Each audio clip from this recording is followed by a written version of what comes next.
Ignition sequence start. 6, 5, 4, 3, 2, 1, 0. Liftoff. We have a liftoff.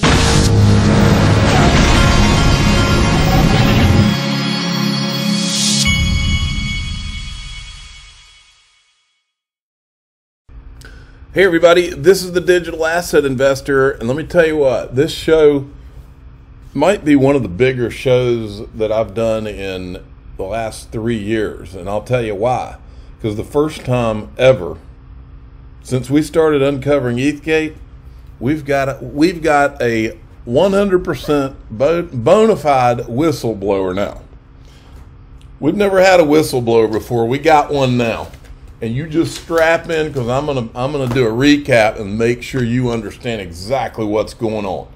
So first I want to start here. This is Nick Birafeto from Link2, who is one of my sponsors. He's on with Tony from Thinking Crypto. Watch this. Nick is right over the target here.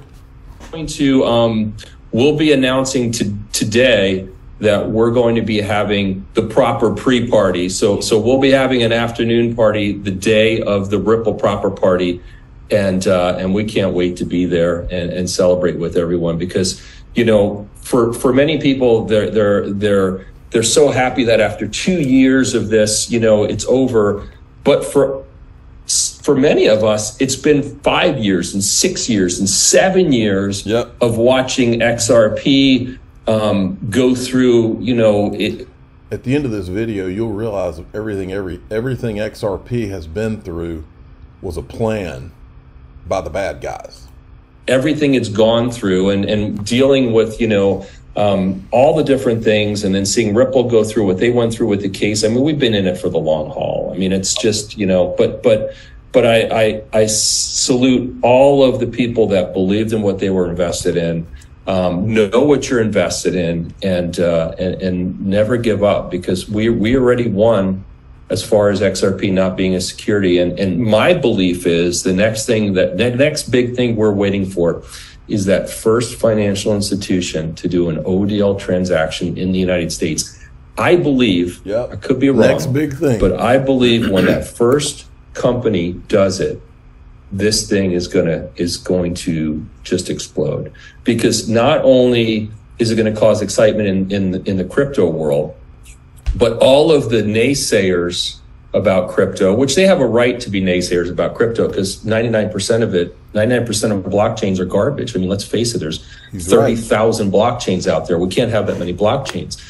But when they see that there's a real use case, and that financial institutions are using it, and how they're using it, there are going to be a lot of people that come to this party, and Ripple's going to get a lot of attention. So it's going to be exciting. Yeah, and I believe that when that first ODL announcement he's talking about, I believe that when that happens, the window on this Ripple private equity on Link2's platform is going to rapidly close too, or at least at the prices that it is now.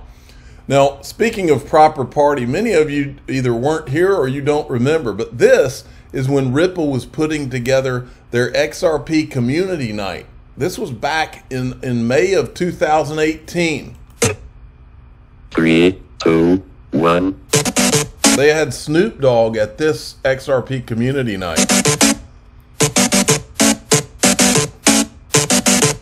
And I hope that there's no copyright over this music that's going on here, by the way.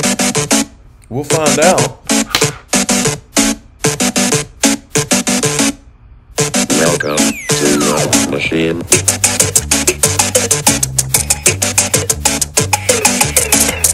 They even had video games. My son would love that party.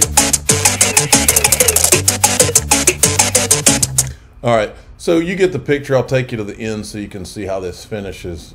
They ended up having Snoop Dogg at that thing. That was literally the month that I started this channel was May of 2018. So I didn't even get to go to that. And Snoop Dogg, one of my lifelong, this is my bucket list. One of them on my bucket list is to hang out with Snoop Dogg for just one night. And I know Snoop Dogg's probably not going to be the guy at this one because they've already done Snoop Dogg. So, check this out. 15 years ago, Lehman collapse foreshadows the rise of Bitcoin. And I said, not a coincidence. Bitcoin is a plan that was set in motion during the financial crisis, and not some good guy libertarian plan either. We know. Eleanor Terrett, Scoop, the New York Department of Financial Services is set to release changes to its coin listing policy standards today, whereby crypto companies operating in New York State still will no longer be allowed to self-certify. The adoption listing of new tokens, the revoking of the self-certification process aims to hold all BIT licenses and limited purpose trust companies to the same DFS-approved listing standards and provide additional clarity to the industry plagued by scams. All right. This is a question that I have. I had this question while I was watching the XRP logo go up on that video earlier. This is a tweet on the same day from David Schwartz back in 2018. The Triskelion is a Ripple trademark. The XRP symbol is open for anyone's use, like a letter. And I'd asked David Schwartz this question. He hasn't responded to it yet. I'm hoping he will. But does anybody out there know the XRP logo, the XRP, I know it's trademarked, but can you use it? Can you use it for, like if you had a business and you wanted to put the XRP logo in the business name, your logo or whatever, can you do that? I'm just curious. Okay, now let's get to it. Folks, this is an actual real whistleblower. This right here, there's a reason. This guy retweeted my tweet that I put out this morning. Let me show it to you again, because I'm going to tell you the whole story. This thing's got, his retweet of what I put out has gotten 75.8 thousand views. Reminder, this is Lowell Ness, the attorney for Andreessen Horowitz. He's the guy that wrote the safe harbor memo that became the Ethereum free pass. Decentralization, and that's what the Hinman speech, which tracks my memo pretty well, has come out and said. And the Hinman speech has generally said, okay, decentralization, we think, gets both Bitcoin and Ether out of securities law status. And sort of the way I positioned it in the memo was, that's kind of like a bookend. That's like an easy. All right. Anybody who's been following this channel knows that these guys literally went into a room and said, let's create some BS that where we can rationalize Ethereum, the SEC not calling Ethereum a security. That's what they did. They did it for Bitcoin, Ethereum. The whole market, as you know it, the whole idea, the whole concept that's been floated and promoted by CNBC and everybody else, this idea that Bitcoin and Ethereum are the only ones that are not securities. Everything else is. And Ethereum somehow magically did not have the central parties working on it or the common enterprise. That just didn't exist. All a lie. We've said it for years now. Stephen Narioff was one of the guys who, and I'm going to remind you, let me remind you now before I read his thing. This is Stephen Narioff. I played this when we were uncovering ETHGATE. Listen to the whole clip if you don't remember it. He's describing what went on before they did the Ethereum ICO.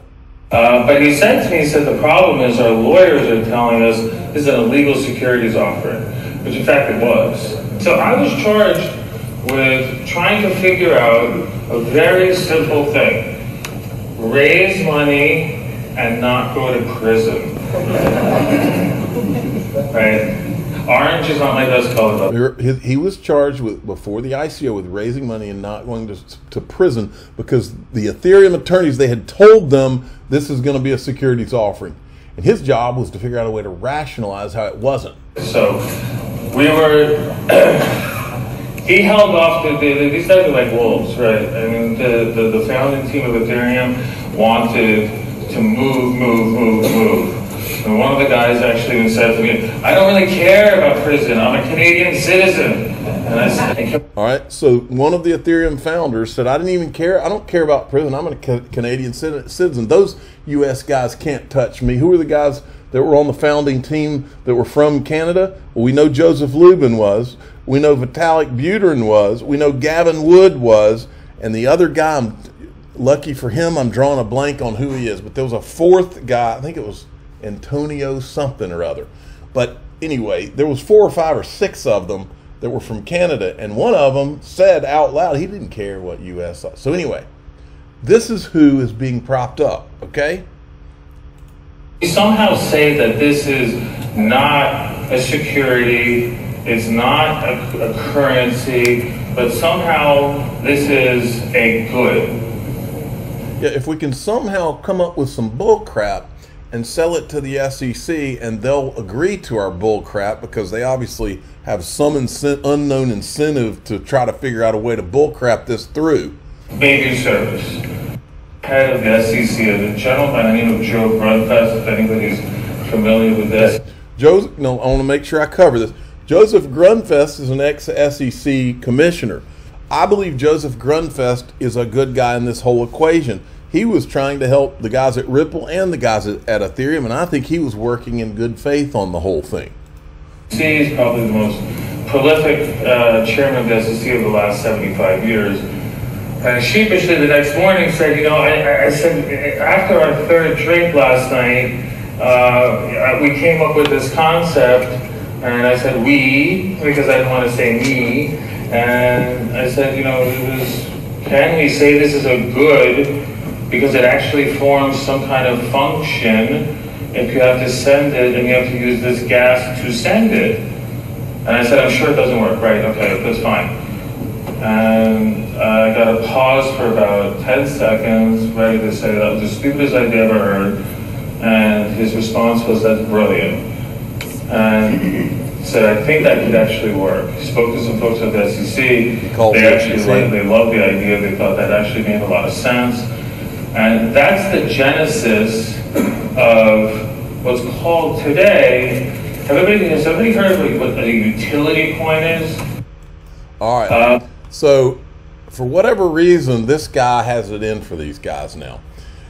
He retweets my tweet today, and it now has, there's people watching this thing, folks, and they should be, because this guy could blow the lid off the whole thing. He says, it's agency-created law, whatever that means, and how exactly did Ethereum even satisfy this magical agency pixie dust? Is it possible that some people knew it wasn't valid when giving or advising on the speech and the state of Ethereum, perhaps even under oath? Then listen to this. One would almost think William Hinman, Mark Berger, and even Jay Clayton were sent to the SEC for this very purpose, joined by, he's naming names, folks, joined by career folks who helped execute the plan like Valerie Chapinick, John Enright, John Daniels, and others. I'm sure this is all crazy talk and everything isn't as it appears. Now, the interesting thing is who he copied in. He copies Joseph. This is him saying, screw you guys. He copied in Joseph Lubin. It's like, okay, game on. He's like taunting them with this. Copies in Vitalik Buterin, even copies in, this one caught my attention, copies in Vitalik Buterin's dad, Dmitry Buterin, copies in the U.S. Treasury, copies in Laura Shin, Stuart Alderati, John Deaton, Eleanor Terrett, Jake Travinsky, all right, J.W. Verrett, he was a good guy too. He used to be an advisor to the SEC. Copies in Mark Fagel, and he also, look at this one, copies in Christine Duhamey, financial crime, asset recovery. She works for an anti-fraud officer. I don't know who she works for. Okay. Huge, folks. Huge. Then I went to Stephen Narioff's, this is his Twitter handle. Look what he's got in his Twitter handle. Inventor of utility token, ICO, security token Ethereum. This guy knows. He knows exactly what's going on. If you look down through his Twitter feed, he's got my retweet here. He even asked somebody to internalize the tweet. That's one of those organizations that copies the tweet to make sure that if somebody tries to delete it, that it's saved. Then as you go down, he's retweeting John Deaton tweets. Look, he's reading this about the John Deaton retweeting and copying in Mark Fagel. He's retweeting Mr. Hubbard tweets. Look, he retweeted, how did this happen? This is the video that Crypto Law, John Deaton's firm, had produced on the whole Hinman debacle. And here's Stephen Narioff. This is back January 2018. This is how you know. CNBC was having him on the show. This is how you know he was in the club. Something has gone awry. The co-creator, Stephen Narioff, who... Remember, she's the same one that has Mike Novogratz on, and Mike Novogratz says, I just don't get the XRP thing. And she says, oh, so you don't either, right? You think this all wasn't a planned deal, folks? Is now on the phone. Stephen, welcome to Fast Money. A pleasure to have you with us. Hi, Amanda. Great to be here. Thank you. We've certainly seen a huge rise in the price of Ethereum, the cryptocurrency. So what's your forecast for where it could go? I think what you're seeing with Ethereum is exponential increase in the number of projects that are being built on there. So anyway, they were teeing this whole Ethereum thing up even back then. My question, well, first of all, I made Congress aware. I said, Congress, let me refresh that. Congress, you need to speak with Stephen Narioff. He also sent a tweet to Charles Gasparino, Eleanor Terrett, Charles Payne, Liz Clayman, said, you guys need to have him on. Sounds like he's got something to say. Congress, you need to speak to him. He was there before the Ethereum ICO and knows everything that went on. The ETHGATE is real, and it's probably worse than we thought. I don't think there's any doubt it's worse than we thought.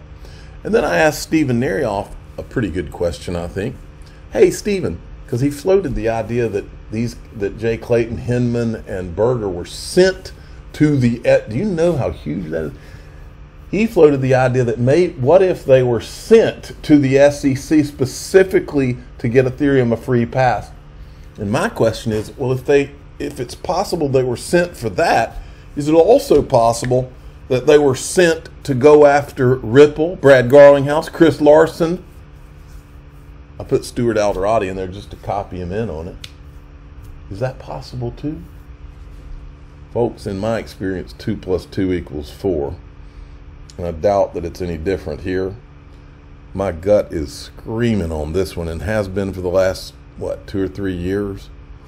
We've been right about ETHGATE all along. It's just a matter of whether we have a country or not as to whether these people pay for what they've done. I'm the digital asset investor. I'm not an investment advisor. This is for entertainment purposes only. Please subscribe, hit the like button, and ask your friends and family, do we have a country anymore? Because for me, it's pretty questionable. At this point, I'm just making sure that I do whatever I can to take care of my kids so that they have at least a possibility of having a shot in this freaking whatever it is we live in now. Thanks for listening.